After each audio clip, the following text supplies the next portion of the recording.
Welcome to Analysis of Language and Content Major Assignment 1, Jennifer Merlo. For this project, I chose students from my first grade classroom, 22 6- and 7-year-olds from an upper middle class suburban New Jersey community, 1.3% free and reduced lunch, 1.5% poverty rate in the elementary school. The population of the school, 63% white, 27% Asian, 3% Hispanic, 2% Black. The languages spoken in my first grade classroom included English, Chinese, Hindi, Russian, and Polish. 5 IEPs in the class, 2 students receiving ELL instruction, as well as a handful of non-mainstream learners, including students who recently exited ELL and whose families mainly speak Chinese in their home. The access testing, 1 student scored intermediate, and 1 scored advanced, and it will most likely exit ESL next year.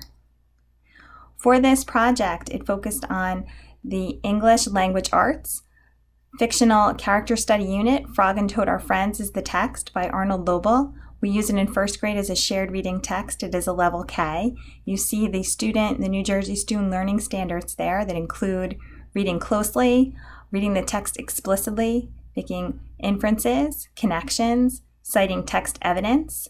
It talks about the writing and the speaking to support conclusions, the central idea and the themes of the text, also analyzing the individuals and the events and the ideas and how they develop.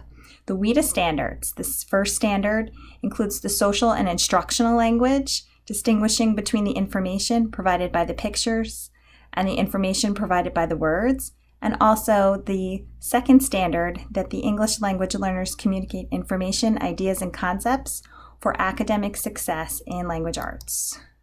So the essential questions: what can I learn by reading fiction, and how does focusing on character help me be a better reader? And the enduring understandings that fictional literature is organized with common story elements. Characters in literature can change and usually learn life lessons. The content objectives include identify the problem or main event in the story and the character's response, describing the character and their traits, and posing and answering questions before, during, and after reading to demonstrate understanding. What is difficult then for ELL learners? Well, just in looking at the story Spring from Frog and Toad Are Friends and the vocabulary, there were chosen some content vocabulary words. All of these words involve the character's actions, setting, and are directly related to the problem and the solution. These include shutters and covers and the word tore.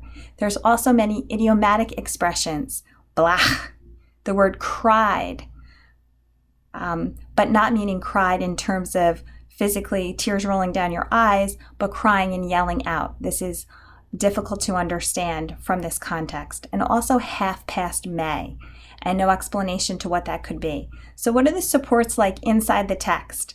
Well, I found an example of the word covers, and the illustration clearly shows that covers could be blankets. So a student might be able to understand that. But it's very ambiguous, the word shutters. If you look to the sentence before and the sentences after, you might be able to infer and assume from the contextual clues, but probably only with a lot of teacher support and guidance. And the word tore appears at the end of the story multiple times. It's very important for the resolution and the solution and resolution of the story, but the illustration is unclear and there's a lack of contextual clues. So the authors from the Calais article for the language function and structure talk about that texts have organized structure, that a simple story has the events and the cause and effect relationship. It talks about story structure or grammar and how that helps a reader to understand and to anticipate what might happen, and how an organization is reflected from a culture, and it might be in contrast to one's cultural expectations. So there needs to be direct teaching of story grammar. Now in the Frog and Toad Are Friends text, there's very predictable fiction story elements, but the verb usage goes from past to future and back and forth in terms of the characters talking and what they're anticipating. And it's important for the flow of comprehension, but might be difficult for an ELL learner. So there needs to be explicit teaching of story elements and verb tensage. For the activities and the language skills, it's expected that students are reading along with the text, that they're comprehending, that they're retelling, that they're participating in a group. They're using text evidence, making connections, and writing about their reading. The authors from Calais created a learning strategies for literature and composition, where they suggest metacognitive, cognitive, and social and affective categories.